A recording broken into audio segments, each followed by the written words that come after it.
Nurture Dreams has been created to empower, inspire, and motivate viewers with extraordinary stories of ordinary people. Come, join us to unfold the path breaking journey and watch how cherished dreams transform lives. Our guest for today is a young sculptor from Mysore whose fabulous creation of a 12 feet 3D statue of Saint Adi Shankaracharya was unveiled by our Honorable Prime Minister Narendra Modi at the holy city of Kedarnath. To the young sculptor Arun Yogiraj, this was definitely an event to cherish all his life. Arun belongs to the fifth generation in sculpturing in his family. Arun's grandfather, Sri Basavanna Shilpi, was a recognized artist of the Mysore Palace. He carved temples of Gayatri and Bhuvaneshwari in the palace premises. He also sculpted the Kaveri idol at Krishnarajasagara Dam. His father Yogiraj was also known for his sculpting skills. Hence, Arun grew up amid fine stones being transformed to the beautiful sculpture. A few of the most prestigious awards conferred on this young sculptor are Young Talent Award by Central Government in 2014, Rajyotsava Award by Mysore District Authority and by Karnataka Government, Shilpa Kaustuba Award by Shilpakala Sangha, which was conferred on a youth for the first time. Besides carrying forward his family legacy, Arun also holds an MBA from Mysore University. It's indeed a privilege to have this talented sculptor in our show. Namaste, Arun. Thank you for accepting our invite and coming to our show. Very warm welcome. Thank you. So you're the fifth generation sculptor in your family. What you had a lucrative job, and what made you, come back to sculpting? Leaving your lucrative, well-paid job. Please tell us. Namaste.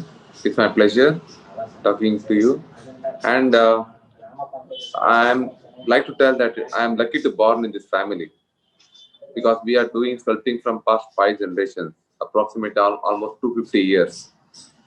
And my childhood started with my father sculpting with him.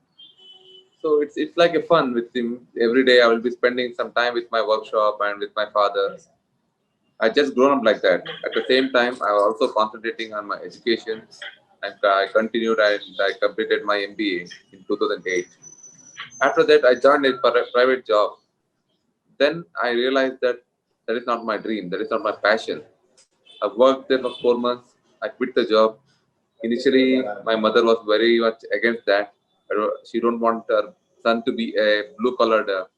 This is a very physical job, physical and mentally challenging job.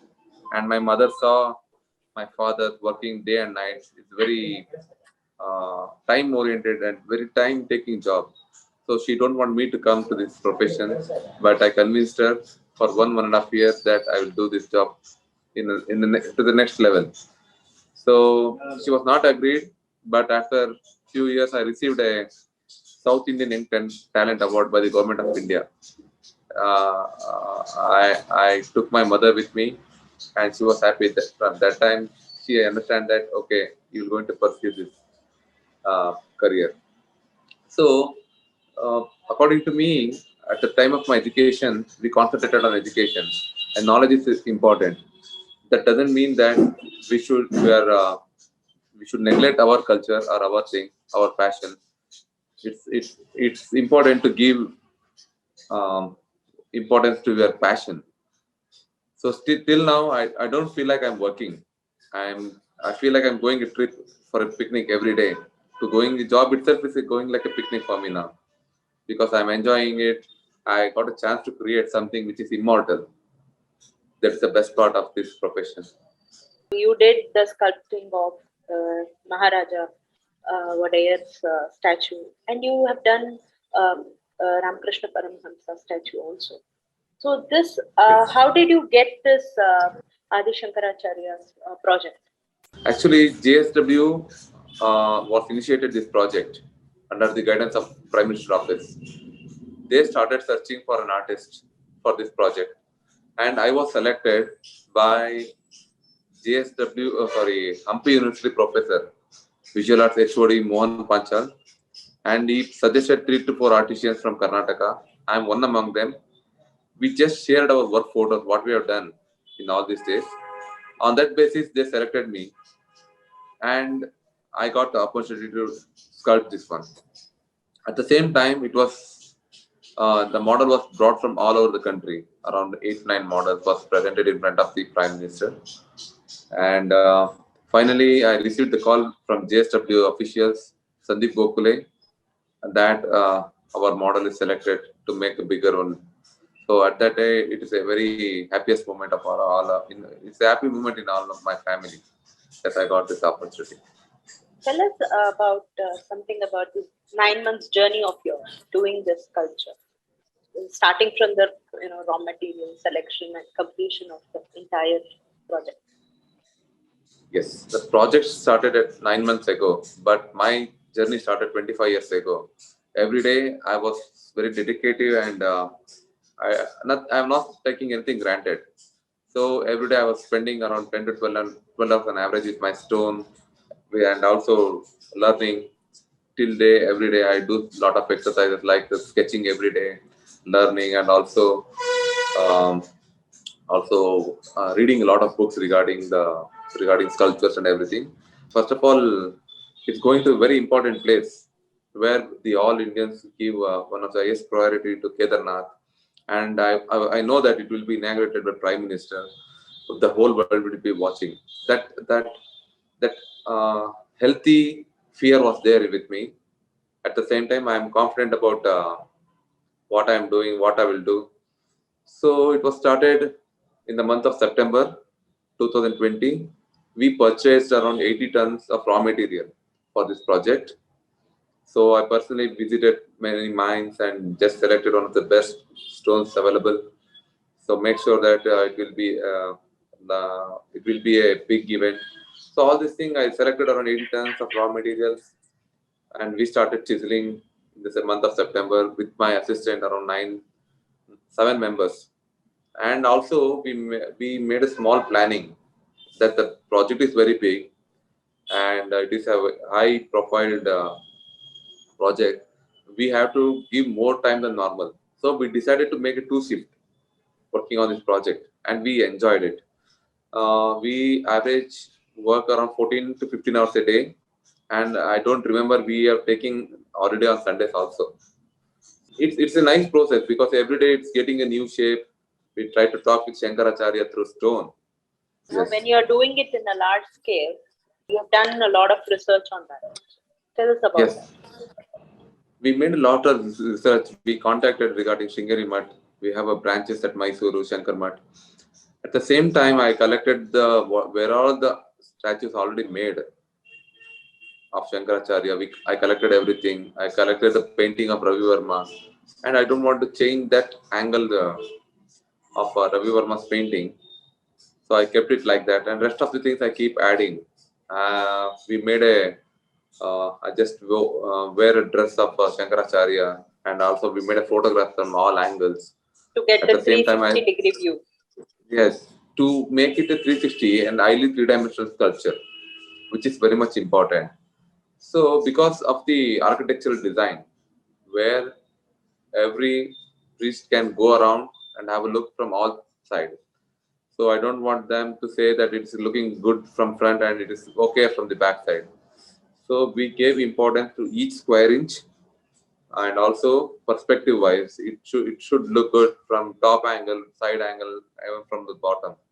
So, all this thing in keeping in mind, we started working around 14 hours to 15 hours a day. And also, stone is a very difficult medium. You have only one chance to execute whatever we are doing.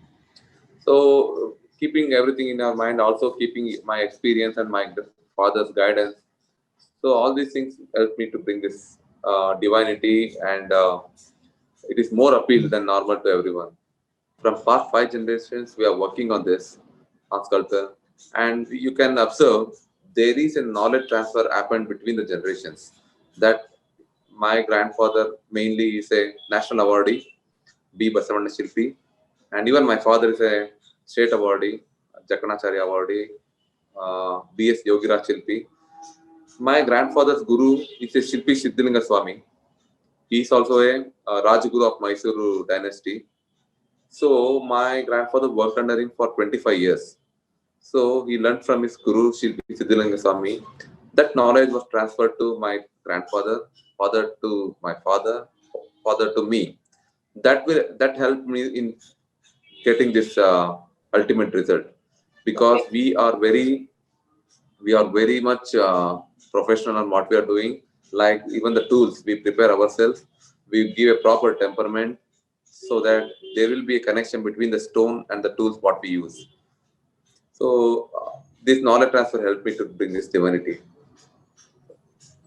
How are you planning to take this forward, this art form forward? Are you teaching right now? Yes.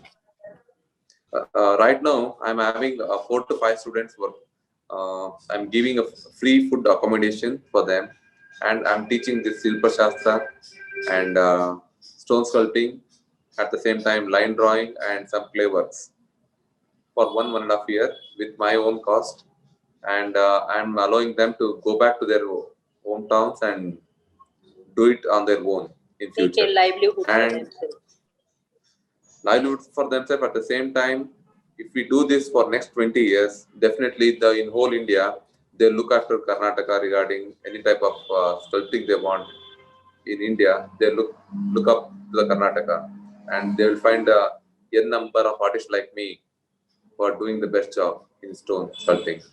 Tell us about the challenges what you face in this art form and how do you overcome it, or have you found out any solutions in your experience for this? Here, there's a big gap between the academic and the actual practical world. So here we have to run with the time, speed, and distance, where will be having a lot of deadlines. In that deadline, we have to maintain both art, and also we need to maintain the production. For that, we need to simplify. We need to speed up what we are doing. For example, one student will, to complete this project, when they are studying, they may take around 2 months. If they are trained with us, they will be completing at the same quality within 2 weeks. That we can save them 1.5 month time. At the same time, it will save the cost for the customers. So even the customers will get a reasonable price. At the same time, in short days, if they complete it, even they get more uh, financially stable. So like this, we have a lot of skill to be learned. Just like after completing your LLB, you have to work under some legal proper say something like that. They have to work under some family artisans who was doing this from generations. They can acquire some good skills. At the same time, students will get a lot of confidence to face and execute big projects. I wish